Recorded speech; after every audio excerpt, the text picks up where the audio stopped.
이 침대 때보다 우려가 더 커지고 있습니다. 서균열 서울대 원자핵공학과 교수와 함께 괜찮은 건지 알아봅니다. 안녕하십니까?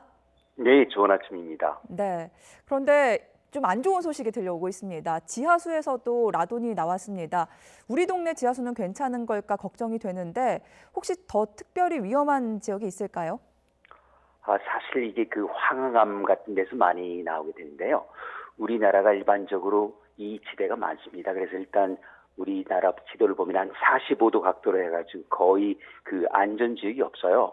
그래서 이제 아마 작년 말인가요? 그 충청남도 홍성군도 마찬가지인데 네. 그렇다고 해서 서울 수도권 그리고 제천, 원주 이런 곳 강원도 포함해가지고요. 네.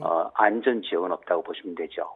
안전지역은 없다라는 말씀이신데 특히 네. 지하수 또 수돗물 그냥 받아서 마시는 분들도 계시잖아요. 네네네. 방사성 물질을 마셔왔던 건 아닌지 하는 걱정이 드는데요.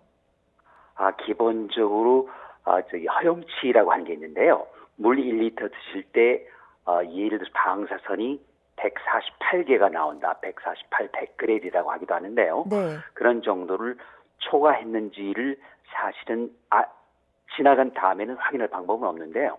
앞으로 같은 경우는 이제 약수터도 사실은 예외가 아닐 수가 있는데 그 네. 허용치 아래인지 또는 넘었는지 이걸 조금 전국적으로 붙여놓을 필요가 있을 것 같습니다. 약수터 물도 안심할 수 없다는 말씀이신데 이 네네. 라돈을 수질 검사 항목에 추가를 한다고 합니다. 이 네네. 받아두면은 또 괜찮다 며칠 동안 받아두면 날아갈 수 있다는 얘기도 있는데 이렇다면 안심할 수 있는 건가요? 사흘 정도 받아두시는 건데 그것도 이제 안심할 수는 없고요. 네. 또 한 가지는 이제 끓여서 드시거나 또는 공기 주입을 해가지고 이제 전부 없애는 건데 좋은 방법은 아닙니다. 그러니까 어쨌든 간에 만약에 함량을 넘는다. 148이라는 숫자가 있으면 미국하고 같은 기준인데요. 네네. 그런 걸 넘게 되면 가급적이면 드시지 않는 게 좀 더 근본적인 방법이겠죠. 이게 라돈이라는 물질이 색도 없고 맛도 없고 뭐 어떤 구분할 수 있는 게 육안으로는 없는 거죠? 그렇습니다. 전혀 그 방법 자체가 없는데요. 그러니까 마치 방사선처럼 말이죠. 이게 방사선이 알파선이라고 하는 게 나옵니다. 네. 그래서 이거는 소위 요즘 이제 그 응용 프로그램도 있지 않습니까? 어플도 있고 하긴 하지만은 조금 부정확해요. 그래서 결국은 화강암이 아닌지 또는 지하 안반 조사 아마 우리 전국적으로 지도가 사실 있지 않습니까? 벌써 재작년에도 문제가 돼 있었기 때문에 이런데 평소도 조금 유의하신다면 그리고 물이 어디서 왔는지 유의하신다면은 상당히 많은 부분 피할 수 있을 것 같습니다. 네.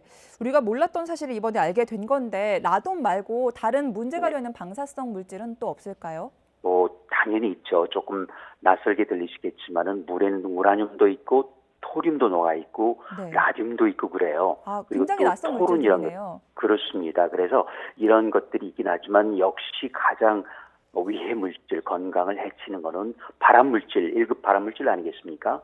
라돈하고 토론으로 보시면 되는데 사실 토론은 라돈이 사촌 형제란 말이에요. 네. 일단 라돈만 유의하신다면 거의 대부분 나머지는 그 범주에 들어간다고 보시면 됩니다. 네.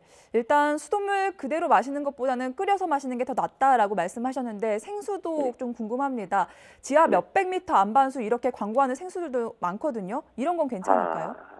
글쎄요. 그러니까 아까 말씀드린 것처럼 우리나라가 사실 화강암 지대가 거의 대부분이란 말이죠.